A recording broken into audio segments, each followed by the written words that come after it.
Hey Ellen, my name is Sammy, and I emailed you on your website about someone that I really think is just an amazing person and truly deserves being recognized. His name is Paul, and he's my fiance.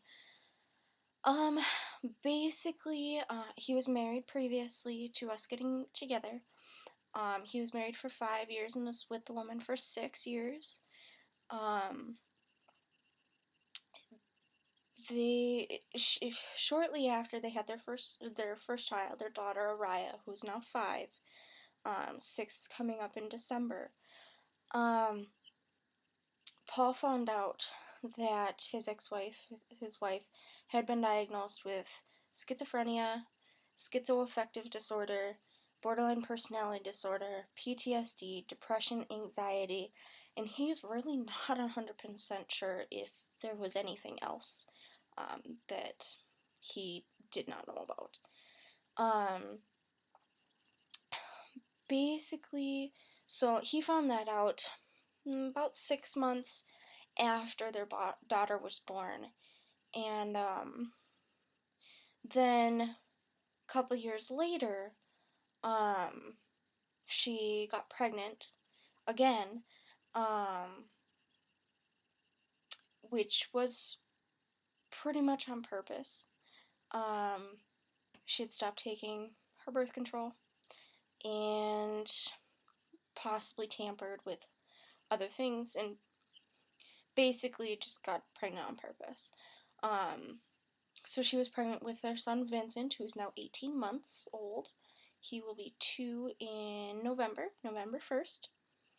And um, when he was born, they induced too early, and he came down crooked, and she was pushing him into her hips and her pelvic bone. They both Vincent and the mother nearly died in childbirth, which caused Paul to have to drop out of college. And so they ended up doing, I believe, an emergency C-section, and they're both okay. Vincent had to wear a helmet for a little while, just for the shape of his head because of the pushing against the bone. But he's out of that now, and he's a beautiful little boy. He's one of the lights of my life. Both those kids are, since I came into the picture. They're just fantastic kids. But basically, shortly after Vincent was born, um, Paul found out that his wife at the time was doing meth and other drugs with their 2 kids in the apartment, with their neighbors in the apartment building. The dad of those neighbors had OD'd on meth in front of his kids. And once he found this out, he was absolutely furious. He gave her a choice of him and the 2 kids or the drugs.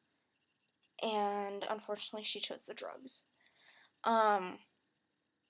He took the kids, packed them up that night. She really didn't even say goodbye to them. And he's been living at his mom's house ever since. And that was back in September, I believe. August, September, kind of last year. And the last time he heard from her was in September, as far as her wondering about the kids. It's now, June? They were officially divorced in November. We don't know where she is. She bounced from mental health and in the hospital to group, like foster home type stuff, to homeless shelter, to Salvation Army, to friends' houses, and now we have no idea where she is. During their divorce, She gave up all her rights. Paul has full legal and physical custody of the two kids. And we're from Minnesota. And when he was telling me about this the first time, the ex-wife, actually had to basically fight for him to get all of the rights, because the judge here in Minnesota, the typical way it happens is that the mother gets the kids, but she wanted nothing to do with them. And he was the only one working the entire time they were together. Because of her diagnoses, she wasn't able to work. He was working full-time at about $9 an hour, living in an apartment, trying to raise two kids and support himself, his wife, and these kids. And there was no help from her whatsoever. He recently took a factory-type job, loading trucks for a company, and on the very first day that he worked, he screwed up his entire right arm. That was probably close to 3 weeks ago, if not more, and his wrist is still messed up to the point where he can barely lift our son now, Vincent, because his wrist hurts him so very bad. Since then, he hasn't been able to work. He's been doing odd jobs, like voiceover stuff online. His passion is music, and doing like reviews of movies and video games and stuff like that. And he's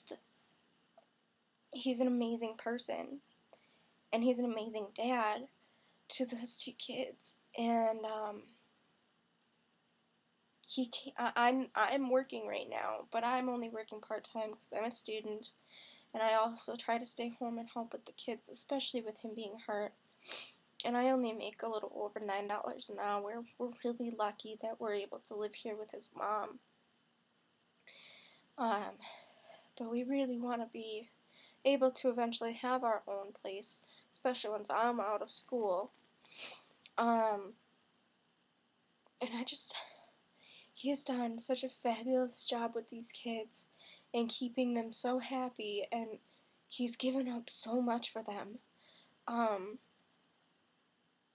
Our priority is to make sure those kids are fed, they have clothes, he has diapers and wipes and milk and all of that stuff that he needs, before we buy anything for ourselves, which is very rarely. Right now it's a fight to fill our gas tanks. It's a fight to keep he and I fed, because we do focus on the kids, and making sure that they have what they need. Luckily, again, we live with his mother, so that it is easier on us, but I don't know, it's gonna take us a long while, to be able to afford our own place.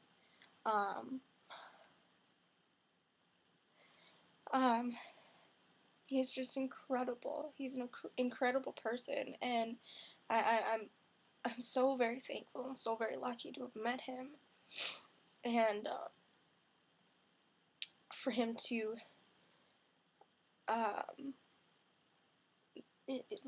let me come into the kids' lives as he has, and they now both call me Mom, which I absolutely love. But he's still technically a single dad. He doesn't get any help from the county.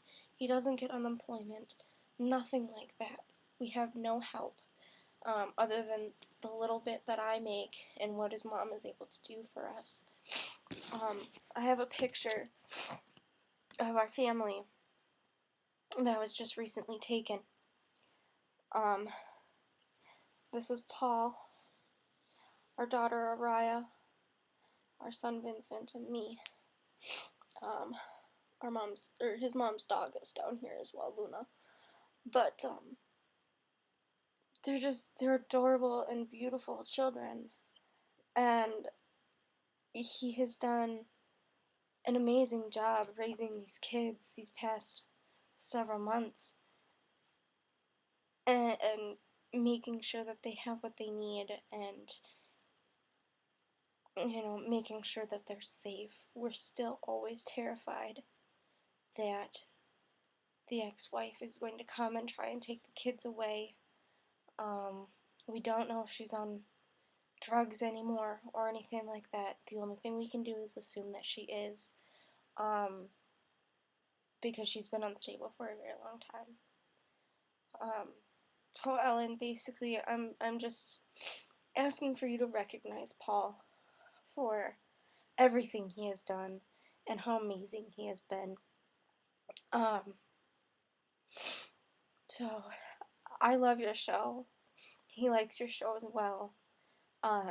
You're an inspiration to me. I am bisexual, and he's the light of my life. He's the love of my life, and it would truly mean a lot just to see him acknowledged on your show, and just recognized for the amazing work that he does, in caring for his children. So I guess that's all I really got. Thanks, Ellen. Bye.